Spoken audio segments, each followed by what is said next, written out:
Assalamualaikum, selamat pagi anak-anak. Oke, sekarang sebelum memulai pembelajaran, kita rapikan bangkunya terlebih dahulu. Ayo, rapikan dulu bangku dan kursinya.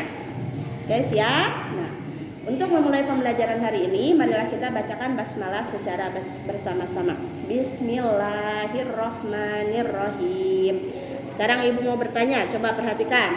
Ini benda apa? Bola. Oke, ini bola. Bola kalian bisa gunakan untuk permainan apa saja. Ada yang sepak bola. Terus permainan apa lagi yang menggunakan bola bahannya? Voli, basket, bekel, bisa, pasti. Oke, dan masih banyak lainnya. Oke, di sini ibu akan membahas tentang gaya yang dapat merubah gerak dan bentuk suatu benda. Kenapa ibu mencontohkan dengan bola? Nah, karena di sini coba lihat. Ketika ada seorang anak dan sekelompok orang yang sedang bermain bola, maka di situ akan ada terjadi perubahan gaya. Nah, dan gaya itu sendiri apa yang dimaksud dengan gaya? Coba siapa ada yang tahu?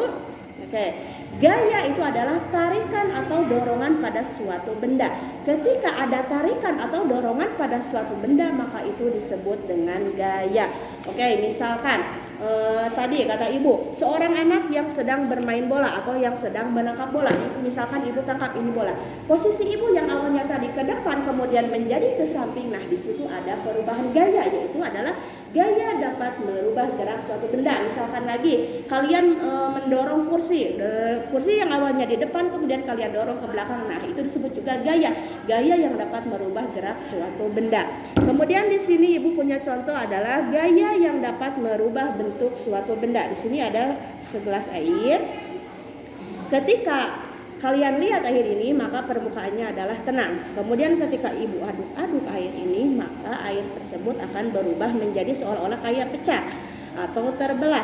Nah, di sini juga terjadi perubahan gaya, yaitu gaya yang dapat merubah bentuk suatu benda.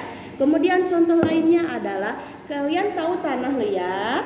Tanah liat yang awalnya bulat, ketika kalian tekan-tekan atau tanahnya yang basah, kemudian kalian tekan-tekan, kalian bulat-bulat, kemudian kalian tekan-tekan, otomatis tanah tersebut akan menjadi pipi. Nah, di situ juga terjadi perubahan gaya, yaitu gaya yang awalnya tadinya tanahnya bulat menjadi pipi, menjadi berubah bentuknya. Nah, di situ dijelaskan bahwa gaya dapat merubah bentuk suatu benda. Oke, sekarang apa kalian sudah paham dengan materi yang ibu sampaikan? Nah, sekarang coba kalian untuk soal latihannya kalian buka LKS halaman 32.